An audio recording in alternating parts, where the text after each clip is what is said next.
En un mundo donde los desafíos de la justicia social y el progreso humano están en constante evolución, es fundamental abrir espacios para el diálogo, la reflexión y la acción.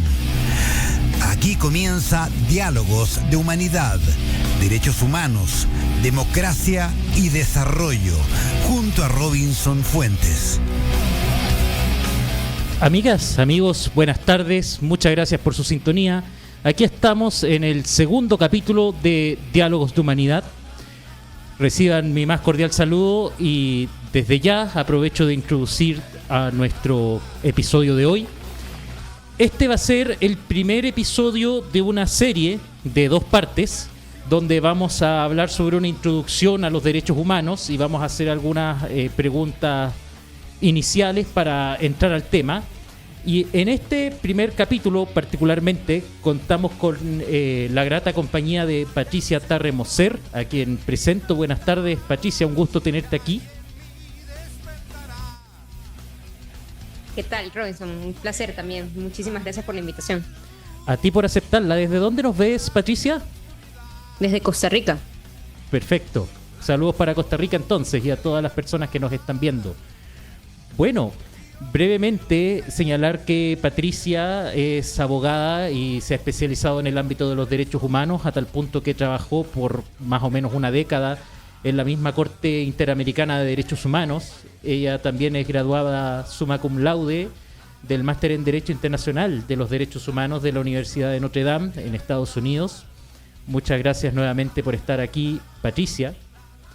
Y antes de comenzar con la primera pregunta, termino esta introducción señalando que Patricia es fundadora, creadora y dirige la plataforma educativa Estudia Derechos Humanos, que la encuentran en YouTube y en redes sociales.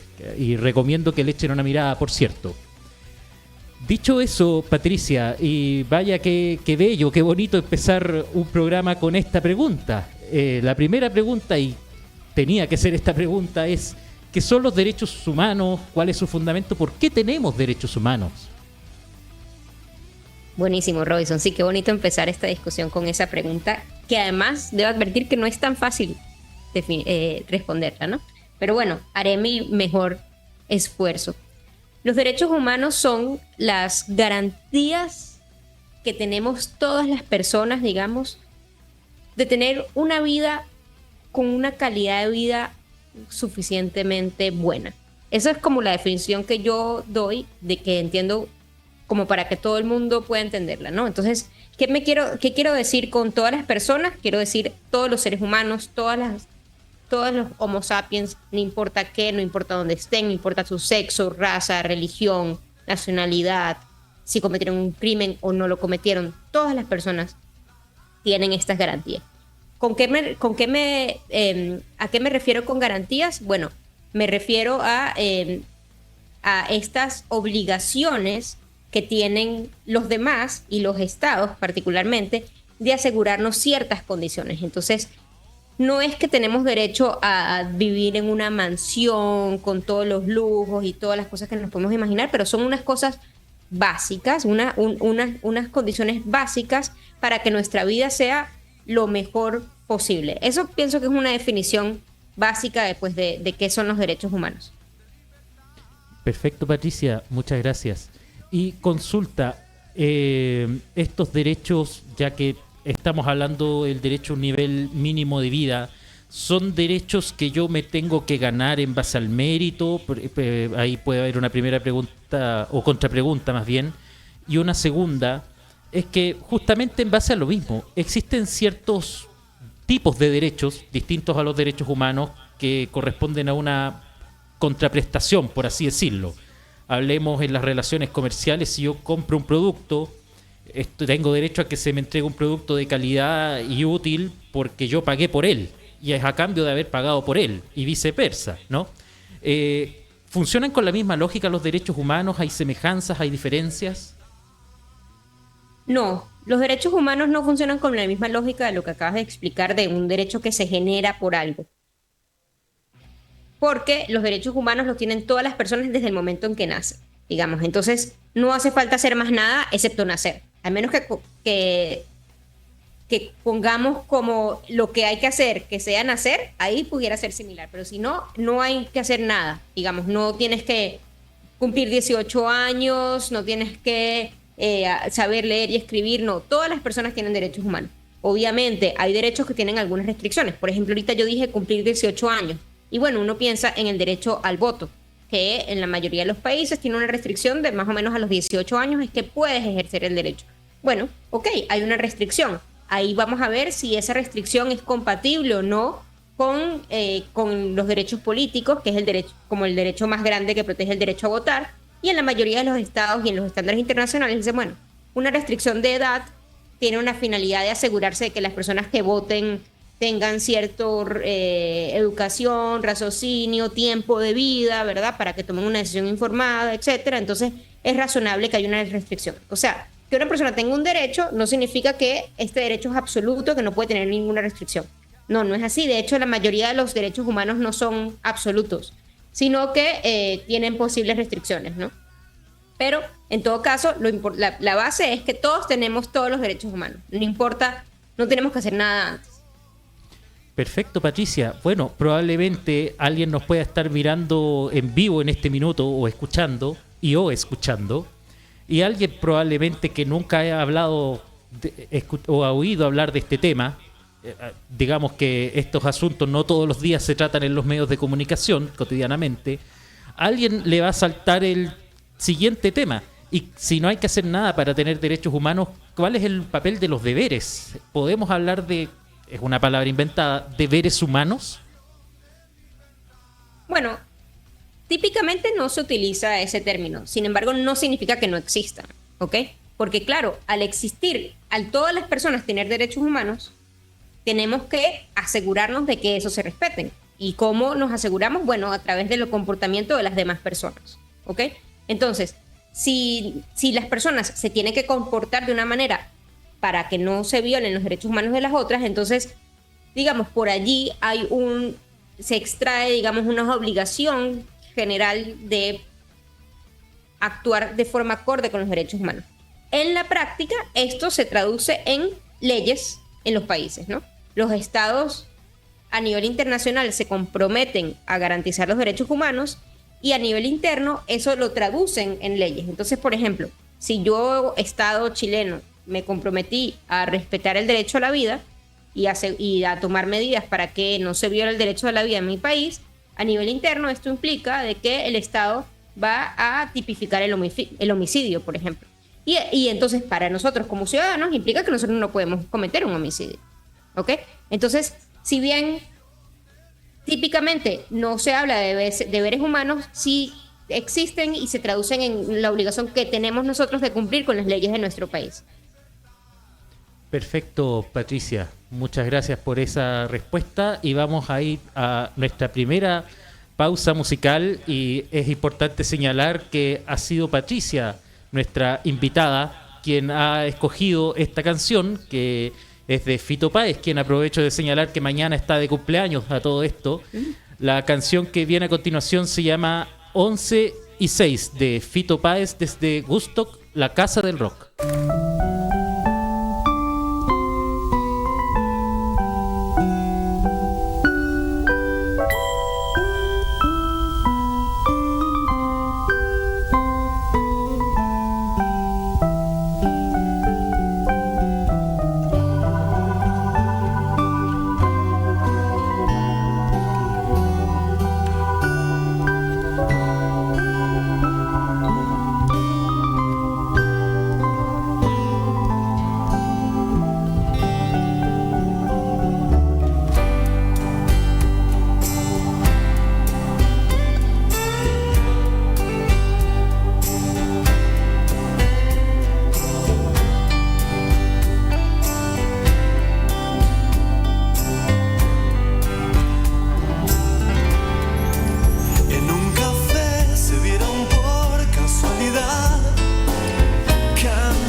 juntas de pie y las llevo a caminar por corrientes.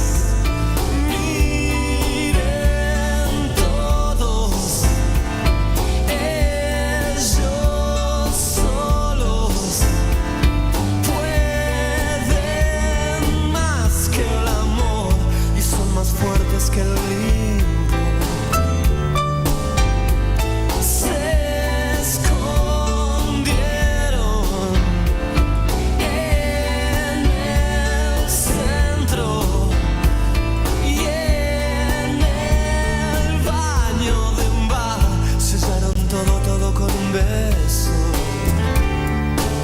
Durante un mes vendieron rosas en La Paz. Presiento que no importaba nada más. Y entre los dos juntaban algo. No sé por qué, pero jamás los volví a ver. Él carga con 11 y ella con 6. Y si reía le daba la luna.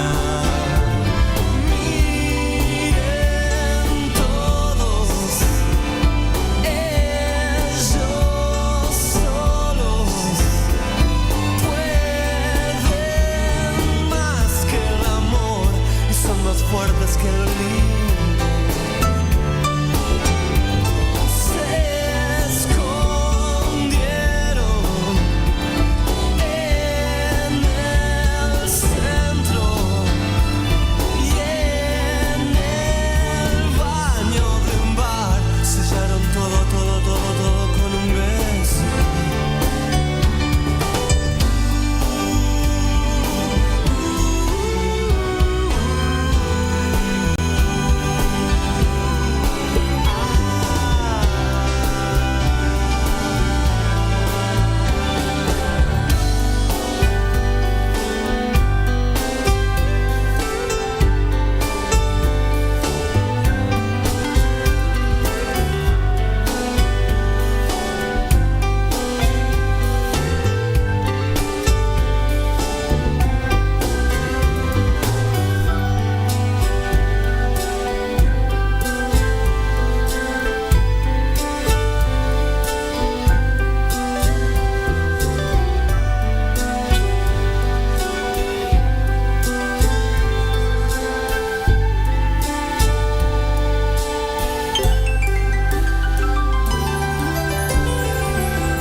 Sigues en Diálogos de Humanidad junto a Robinson Fuentes. Eso fue 11 y 6 de Fito Páez, y antes de proseguir nuestra conversación con Patricia Tarre Moser, le vamos a preguntar justamente, Patricia, ¿qué significa esta canción para ti? ¿Por qué la escogiste? Bueno, escogí esta canción porque esta canción siento que siempre me ha causado mucha empatía, ¿no? Como escuchar la historia de estos dos niños que viven como en la calle, que se dedican a vender flores, entonces, y que son súper chiquitos, ¿no? 11 y 6 años, y entonces, siempre me ha generado mucha empatía. Y yo pienso que la empatía tiene que ser el punto de partida cuando estamos hablando de derechos humanos, ¿no? Porque si nosotros partimos de la empatía, entendemos por qué todas las personas que tienen que tener el mismo derecho que nosotros, ¿no? Si nosotros partimos de la empatía, entendemos por qué una persona que está privada de libertad, por ejemplo, tiene que ser tratada dignamente.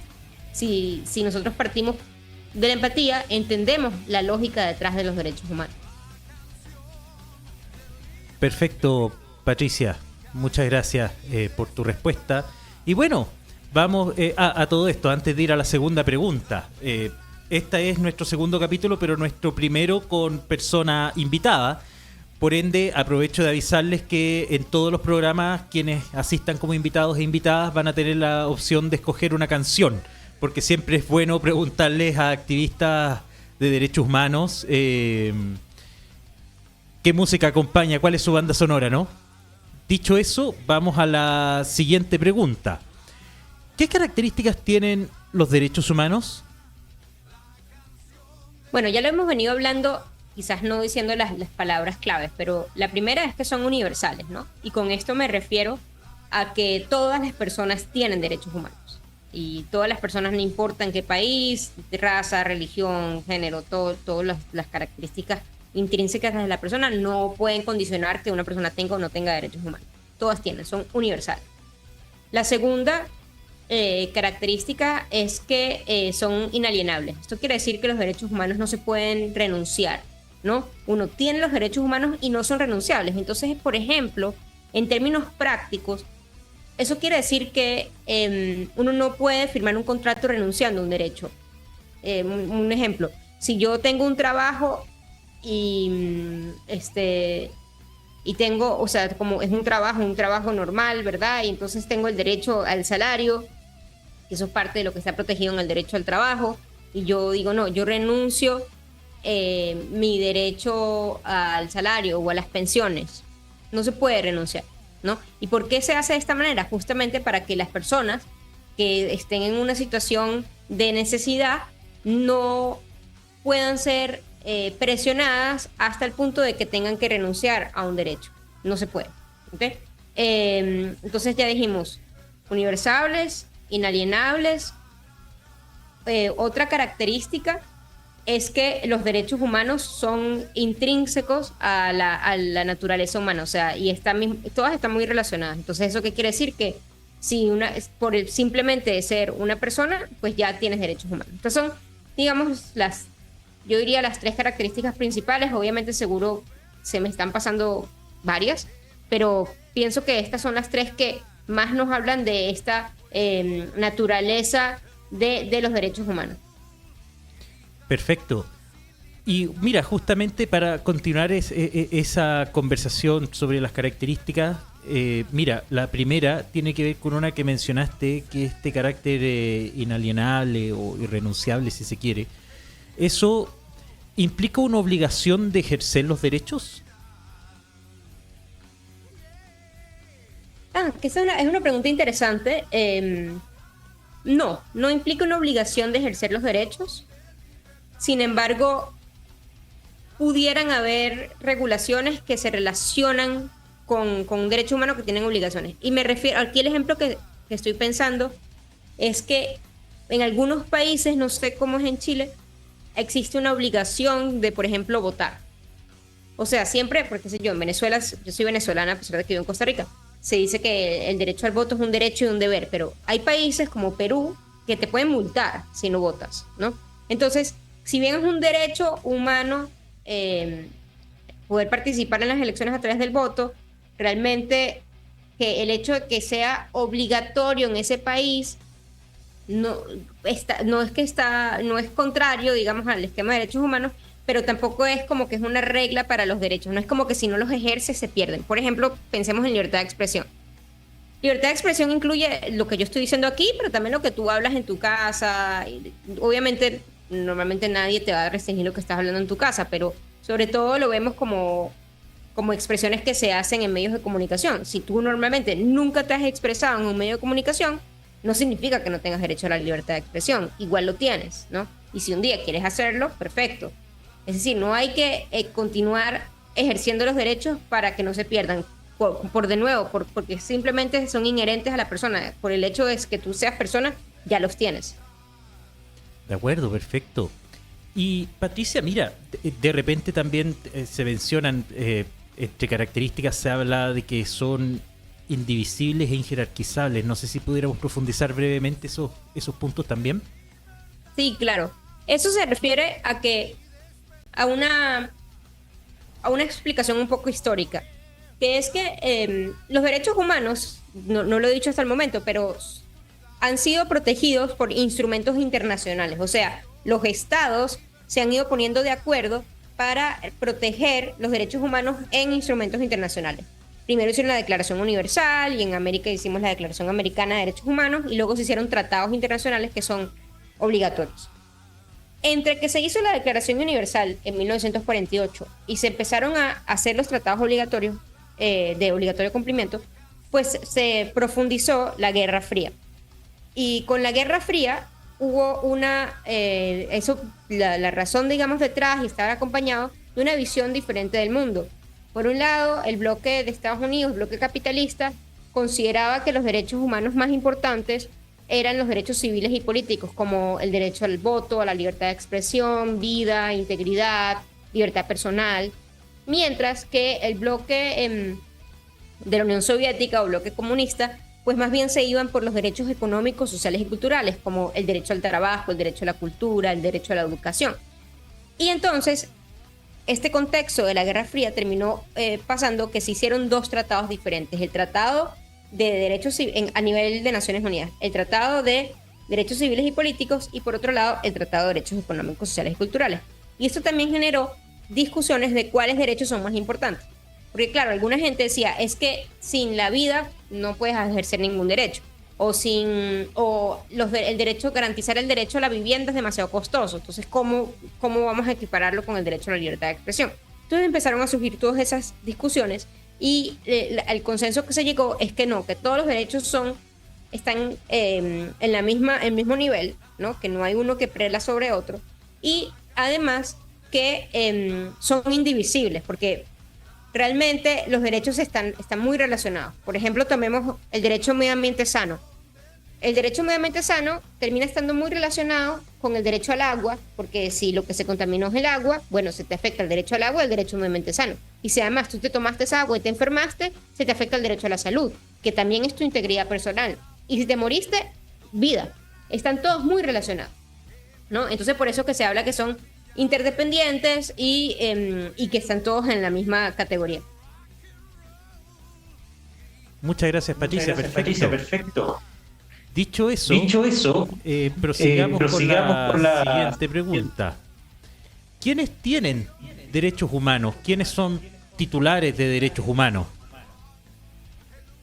Bueno, como veníamos diciendo, Robinson, los titulares son las personas, Homo sapiens, ¿ok? Y aquí una discusión que sí se presenta es qué pasa con las personas jurídicas, porque en derecho nacional se han creado estas ficciones, ¿verdad?, de compañías, asociaciones sin fines de lucro, ¿verdad?, que tienen una personalidad jurídica y por ende tienen derechos en derecho nacional. Entonces, ha habido la discusión también a nivel de derechos humanos de qué pasa con las personas jurídicas. Y realmente se ha ido resolviendo de manera diferente. No hay un consenso. En general, la regla base es que solo personas naturales, o sea, seres humanos, tienen derechos humanos. Hay algunas jurisdicciones que han considerado que las compañías, las personas jurídicas pueden tener algunos derechos, ¿ok? Pero, por ejemplo, en el sistema interamericano de derechos humanos, no, solo personas naturales. La única excepción son, uno, las organizaciones sindicales respecto a derechos relacionados con su trabajo sindical, o sea, que la protección de la organización sindical, todo esto, ¿verdad? Y por otro lado, las comunidades indígenas, porque se ha entendido de que la protección que se le da a las personas individuales, miembros de una comunidad, pues puede ser insuficiente cuando estamos hablando con una comunidad indígena y que es pertinente de que esta comunidad tenga como tal derechos, por ejemplo, el derecho a la tierra, ¿no? A la tierra que tienen ancestralmente, o sea, su derecho a la propiedad sobre esta tierra es mucho más sencillo si lo vemos como que eso es de la comunidad indígena y no de los individuos que forman la comunidad. Perfecto. Y mira, justamente ya que mencionaste a las personas jurídicas y que mencionaste, no sé si llamarlo excepción, ahí te quisiera como pedir una aclaración. Los sindicatos y las comunidades indígenas a nivel interamericano, ¿son excepciones? ¿Son personas jurídicas con derechos humanos? ¿O es una situación, un matiz o una situación más sui generis?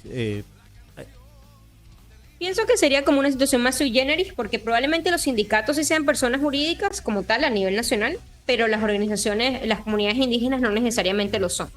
Entonces, no hace falta que tengan un reconocimiento de persona jurídica a nivel nacional para que se les den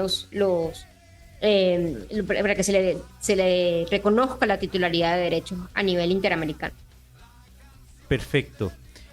Y bueno, una última pregunta sobre este tema en particular. A veces se ha hablado sobre derechos colectivos o derechos de grupo, ya sea de grupos de atención prioritaria o incluso derechos de pueblos. Ahí no sé cómo lo ves. Sí, ahí, digamos, que eso se puede interpretar de diferentes maneras, ¿no? Porque hay derechos que tienen como un componente colectivo, como por ejemplo el derecho a un medio ambiente sano, porque la afectación que se le causa a una parte de la naturaleza, ¿verdad? Que puede tener una afectación en mí como individuo, también tiene una afectación en el colectivo como el pueblo. Luego también, por ejemplo, un derecho quizás más tradicional, el derecho a la libertad de expresión. Si bien yo tengo derecho a expresarme, las demás personas tienen derecho también a acceder a información. Entonces tiene un componente colectivo, ¿no? De que si al garantizar el derecho de una persona a expresarse, se está garantizando también el derecho de las otras personas a recibir información. Entonces, muchos derechos pues tienen un componente como individual y colectivo. Nosotros en el occidente tenemos una visión en términos generales bastante tomando en cuenta la persona individual, ¿no? De que cada persona tiene derechos y bueno, hay derechos que tienen componentes colectivos, pero no es un derecho que se ejerce en colectividad, digamos, o que es solo del colectivo, salvo en el tema de las comunidades indígenas que mencionaba ahorita. Pero, por ejemplo, en África, el tratado internacional que ellos tienen allá, que creó el sistema de protección regional africano, es la Carta Africana de Derechos Humanos y de los Pueblos. Entonces, allí tienen una visión mucho más colectiva y probablemente esto es simplemente por las tradiciones de la sociedad, que tienen una visión mucho más colectiva de la sociedad de la que tenemos acá en el occidente, que tenemos una visión más individualista. Entonces, en términos, aquí en el occidente lo vemos más como derechos de personas individuales, a pesar de que tengan componentes colectivos. De acuerdo, excelente. Bueno, vamos a ir a nuestra segunda canción. Aprovecho de aclarar que una amiga mía, Connie, estuvo de cumpleaños hace muy poco, así que le ofrecí dedicarle una canción por su cumpleaños, es la que va a sonar a continuación. Es de una banda que hace muy poco debutó en nuestro país. Esto es Sin After Sin de Alter Bridge desde Woodstock, la casa del rock.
Diálogos de Humanidad, junto a Robinson Fuentes. Amigas, amigos, eso fue Scene After Scene de Alter Bridge. Antes de continuar nuestra entrevista, vamos a leer un par de comentarios del público. Primero, Ale Rivera. Felicitaciones al programa por tratar temas como el de los derechos humanos y excelente explicación de la invitada. Saludos para ambos. Muchas gracias, Alejandra. Y sí, efectivamente, estos temas no se tratan todos los días en los medios, así que por eso quisimos hacer este ejercicio y bueno, en realidad es la temática del programa, derechos humanos, democracia, desarrollo. Estamos haciendo el esfuerzo y agradecemos nuevamente a Gusto por el espacio de introducir estos temas en los medios de comunicación. Hay, por cierto, otros programas de Gusto que también han tratado temas compatibles, similares, etcétera, por cierto. No es una exclusividad de este programa tampoco. Y tenemos el saludo. Llegó otro comentario más, pero venía. Terroc con Morocha. Saludos, Robin. Escuchando atenta desde La Peguita. Aquí, Patricia, pega, le decimos al trabajo. Se viene segunda temporada de Terroc hoy a las 20 horas. Y sí, recuerden que hoy a las 20 horas, por Gusto, la Casa del Rock, tenemos el debut de la nueva temporada de Terroc con Morocha, un programa de cine de terror. Y tenemos comentario de Jaime J. Hola, saludos, buen programa y gracias por enseñar todo esto. Gracias a ti por tu sintonía, Jaime, y gracias también Morocha y Alejandra por sus saludos. Espero que el tema les esté siendo de su interés y estén disfrutando de la conversación tanto como yo. Bien, vamos a ir con nuestra cuarta pregunta entonces. Patricia, ¿qué obligaciones tiene el Estado en materia de derechos humanos? Buenísimo, Robinson. Mira, las obligaciones son muchas, pero pudiéramos simplificarlas en que los estados tienen que respetar y garantizar derechos humanos. ¿A qué me refiero con respetar? Con respetar me refiero a que el Estado tiene que asegurarse que sus agentes, sus órganos, no violen derechos humanos directamente. Entonces, ¿esto qué quiere decir? Que la policía no torture, que los militares no ejecuten extrajudicialmente a una persona, que no la maten, que los órganos de justicia, los tribunales, decidan de forma acorde con la ley y con los derechos humanos, ¿no? Entonces es como que el actuar del Estado tiene que ser acorde con los derechos humanos. Y luego está la otra obligación que es más compleja, que es la obligación de garantizar. Y aquí hablamos de que el Estado tiene que tener toda una infraestructura para asegurar la protección de los derechos humanos, ya sea porque puedan ser afectados por hechos del Estado o de terceros. Entonces aquí se incluye la obligación de tratar de prevenir las violaciones de derechos humanos. ¿Y cómo yo trato de prevenir? Bueno, por ejemplo, estableciendo legislaciones que prohíban violaciones de derechos humanos, como hablábamos antes con el ejemplo del homicidio, o también capacitando a las personas, por ejemplo, a los policías, para que no torturen. Entonces los capacitamos en cómo pueden hacer técnicas de interrogación que no sean tortura, sino que puedan técnicas de interrogación que puedan ser efectivas, pero no violatorias de los derechos humanos, o también capacitarlos en no discriminación, lo mismo en los colegios, ¿no? Capacitar al personal en no discriminación. Todo eso son medidas de prevención. Y cuando no se puede prevenir un hecho, entonces viene la obligación de investigar lo que haya ocurrido y, de ser posible, castigar y reparar. Entonces, los estados normalmente no van a ser responsables por lo que hagan personas que no son parte del Estado. Fácil pensarlo como la delincuencia común. El Estado no va a ser responsable por un homicidio cometido por la delincuencia común. Pero lo que sí vamos a analizar es qué hizo ese Estado frente a ese hecho que cometió un tercero. Entonces, primero vamos a ver si el Estado tenía alguna obligación. Primero tenía una obligación general de prevenir. Entonces, tenía prohibido el homicidio, cuáles eran las regulaciones que el Estado tenía frente a la utilización de armas. Todo eso vamos a verlo dentro del nivel de prevenir. Y luego también podemos ver otras obligaciones específicas al nivel de prevenir. Por ejemplo, no es lo mismo que una persona vaya en la calle y de la nada una persona la atraque, le robe a una cosa y la mate, que a lo mejor esa persona no había tenido ningún contacto con el ladrón, digamos, a una situación donde una persona está recibiendo amenazas, supongamos, por ejemplo, un hecho de violencia doméstica. ¿no? Una mujer que está siendo amenazada, ya se fue incluso de su casa, pero el exmarido la persigue y ella va y denuncia al exmarido y el Estado no hace nada, no toma ninguna medida para protegerla. Entonces allí podemos ver una posible falta de prevención en el caso específico, ¿no? Si bien en el ejemplo del asalto no había una manera como el Estado pudiera saber que a ti te iban a asaltar y te iban a matar, en el caso del ejemplo de violencia doméstica que estoy dando, donde hubo una denuncia, ya el Estado tenía conocimiento de que había un riesgo específico en el que tú estabas. Y se podían generar obligaciones de tomar medidas para prevenir el hecho. En todo caso, en cualquiera de los dos supuestos, siempre que ocurre un hecho que afecte derechos humanos, entonces surgen las obligaciones de investigar, castigar y reparar. Entonces, estas obligaciones de respetar y garantizar se aplican a todos los derechos, al derecho a la vida, a la integridad, a toda la lista de derechos que hay. Entonces, por allí vamos desarrollando, digamos, cuáles son todas las obligaciones específicas que, claro, no pudiera desarrollártelas con respecto a todos los derechos porque necesitaríamos aquí 5 días de programa para podértelas decir todas. Pero en términos generales, yo creo que si entendemos la obligación de respetar y garantizar, podemos ir pensando en qué significa esto para cada uno de los derechos. De acuerdo, de acuerdo. Bastante clarificadora tu respuesta, Patricia. Entonces, aunque esto se va a relacionar un poco con la pregunta que ya viene, pero adelanto una pequeña parte de lo que dijiste.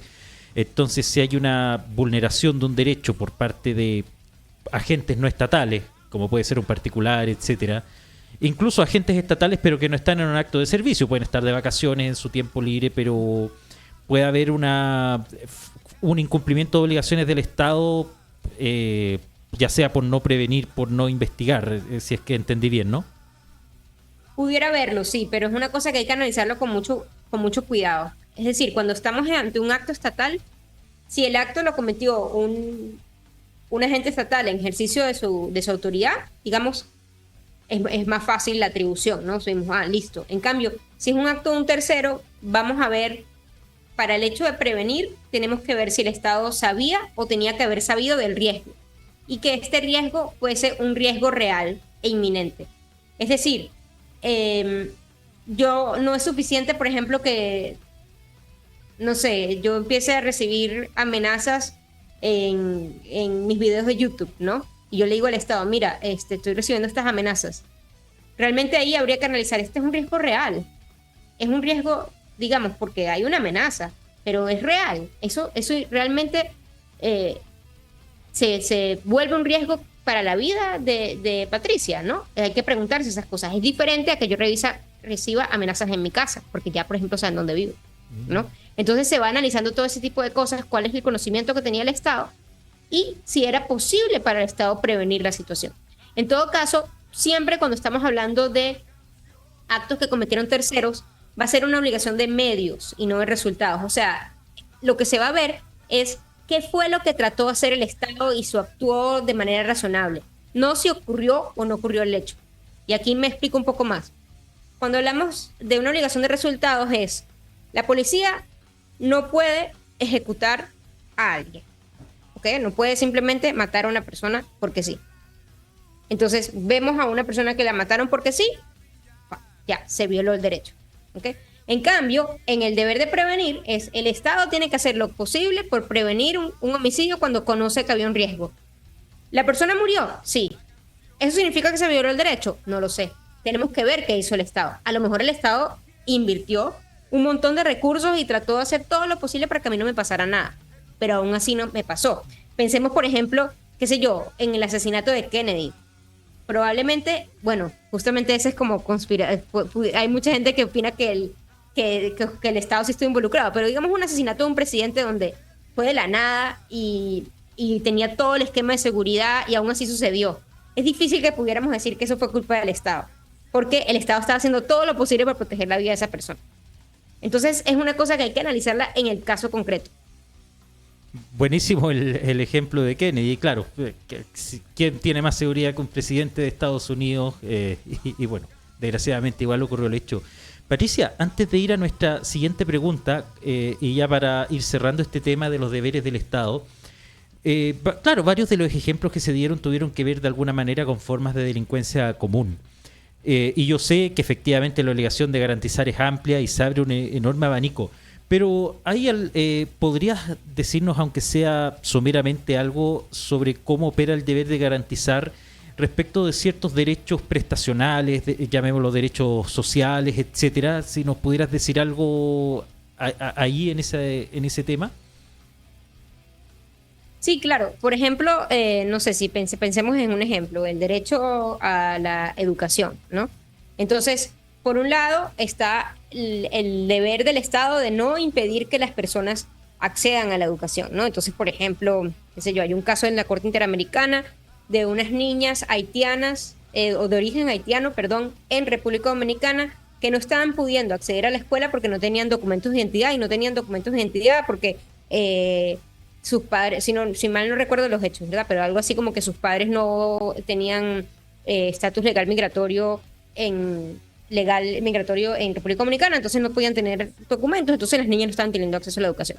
Aquí se está discriminando a estas niñas por razón de su condición migratoria y se les está impidiendo la educación básica, entonces se está violando la obligación de respetar.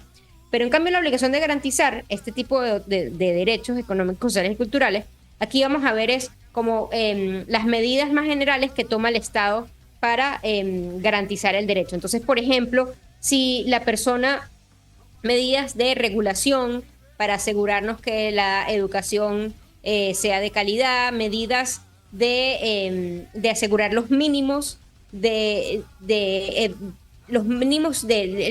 parte mínima del componente de derecho, que probablemente en la educación incluye la educación básica. Eso va a depender un poco del contexto de cada país, pero y lo que se ha ido, por ejemplo, en Latinoamérica es común que en los países sea no solamente un derecho, sino una obligación. Los niños no pueden no ir a la escuela, es obligatorio hasta cierta edad, muchas veces hasta los 15 años, que los niños vayan a la escuela. Entonces esto implica que el Estado tiene la obligación de garantizar el acceso a la escuela, creando infraestructura y pues todo lo que significa profesores, todo, ¿no? Todo lo que significa la obligación de garantizar en ese caso. Entonces, sí es más complejo de verlo, pero vamos a ir analizándolo como caso a caso y dependiendo del derecho, y se va armando la obligación de garantizar y de respetar. Y claro, si ocurre, como poniendo un ejemplo, si ocurre una afectación al derecho a la educación, no sé, por ejemplo, una escuela privada que decida no inscribir a una persona porque tiene VIH, por ejemplo, entonces aquí el Estado va a tener que investigar la situación y tomar las medidas pertinentes. Entonces, si bien no fue inicialmente el Estado, se tiene que igual investigar, y entonces ahí ya estamos del lado de la obligación de garantizar. Ahí esta pregunta fue bastante difícil de responder. Ojalá que haya al menos dado algunas líneas para que se pueda entender. No, gracias, Patricia. Simplificaste bastante un tema que de por sí es complejo, digamos, pero que igual quise como de alguna manera que se abordara, y gracias por la buena respuesta. Y ya que estamos llegando al final de la entrevista, menciono la última pregunta, ¿qué es una violación a los derechos humanos y quién puede violarlos? Buenísimo, porque esto es algo que estaba como por ahí, pero no lo habíamos abordado. Bueno, a nivel jurídico, una violación de derechos humanos solo puede ser cometida por el Estado, al menos actualmente, ¿ok? Jurídicamente, el Estado es quien puede violar derechos humanos. Por eso es que estábamos hablando de la obligación de garantizar, hablamos de los policías, los tribunales, el ejército, y de respetar, y en la obligación de garantizar, a pesar de que el hecho lo comete un tercero, vamos a ver qué fue lo que hizo el Estado, qué fue cómo trató de prevenir, de investigar, de castigar. Entonces, jurídicamente, una violación de derechos humanos la comete el Estado, y lo que significa una violación de derechos humanos es un incumplimiento de las obligaciones de derechos humanos que se han establecido en tratados internacionales, como la Convención Americana sobre Derechos Humanos, el Pacto Internacional de Derechos Civiles y Políticos, el Pacto Internacional de Derechos Económicos, Sociales y Culturales. Claro, aquí sale. Pero entonces las personas y las empresas no pueden violar derechos humanos. Sí y no, ¿ok? Porque, por ejemplo, ha habido todo un desarrollo con respecto a las empresas, de que las empresas tienen la obligación de respetar los derechos humanos, porque ha habido muchos abusos por parte de empresas que, claro, quizás son empresas canadienses, estadounidenses, europeas, que en sus países de origen se portan de lo más bien, pero cuando van a otros países, especialmente países en desarrollo, que no tienen tanta legislación, se aprovechan y hacen desastres. Y estos países son países que son que tienen poca, digamos, estructura y quizás no están pudiendo poner la legislación que necesitan. Entonces hay como hay un vacío, ¿no? Las empresas están pudiendo hacer lo que quieran porque la legislación, que es la que debería obligarlas, no está obligándolas, la legislación de los otros países. Entonces se ha ido desarrollando todo este tema de empresas y derechos humanos para que las empresas también sean responsables directamente de la obligación de respetar derechos humanos. Pero hasta el momento podemos decir que quienes violan derechos humanos son los estados, que las personas podemos afectar derechos humanos y violar regulación nacional, ¿no? Que debería ser acorde con los derechos humanos y debería proteger todo lo que los derechos humanos protegen. Excelente, Patricia. Muchas gracias por tu respuesta. Vamos a leer los últimos comentarios del público. Jessica, hola. Qué bien informa Patricia. Gracias. Se hace más fácil de entender todo lo de los derechos humanos. Y por otra parte, Lalo, el profe Rocker. Hola Robinson, ¿qué tal? Por acá recién conectándome después de un City Tour. Jejeje. Recordamos que el profe Rocker es Eduardo, que tiene su programa que va los días jueves, las historias del profe Rocker, y Eduardo trabaja como guía turístico, así que por eso contextualizo su comentario.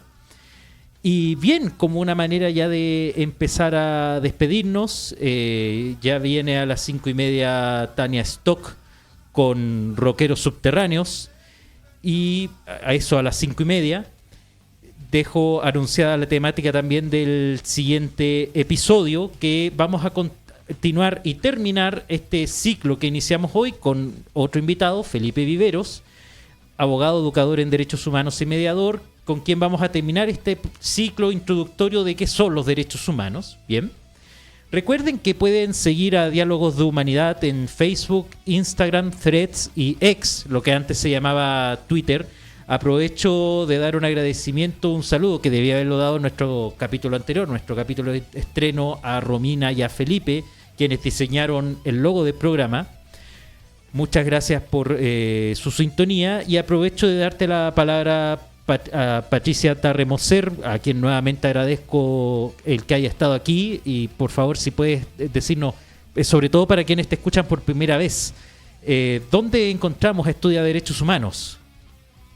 Muchísimas gracias, Robinson, por esta invitación y además por permitirme comentarles a todas las personas que nos escuchan que si quieren aprender más de derechos humanos, no importa si son abogadas o no son, si son estudiantes de derechos o no son, o si simplemente tienen curiosidad en el tema, los invito y las invito a seguir a Estudia Derechos Humanos. Así está, Estudia Derechos Humanos, está escrito Estudia y luego Derechos Humanos DDHH en Twitter o X, Instagram, YouTube y LinkedIn. Y también en la página web estudiaderechoshumanos.com, donde tenemos cursos y otras informaciones. Muchísimas gracias, Robinson.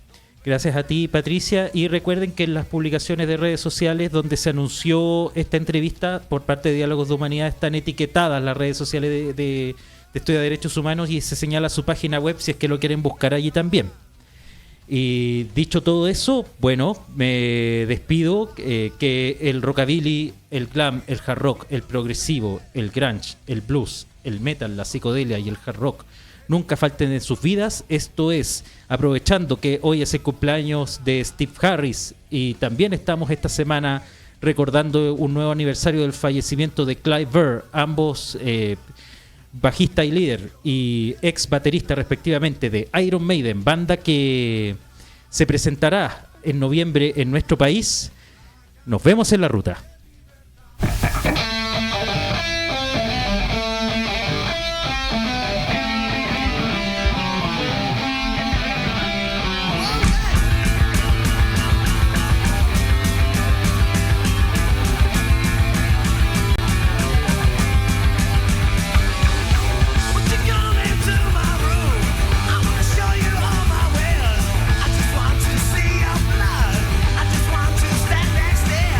See the ball begin to fly.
Esto fue Diálogos de Humanidad con Robinson Fuentes.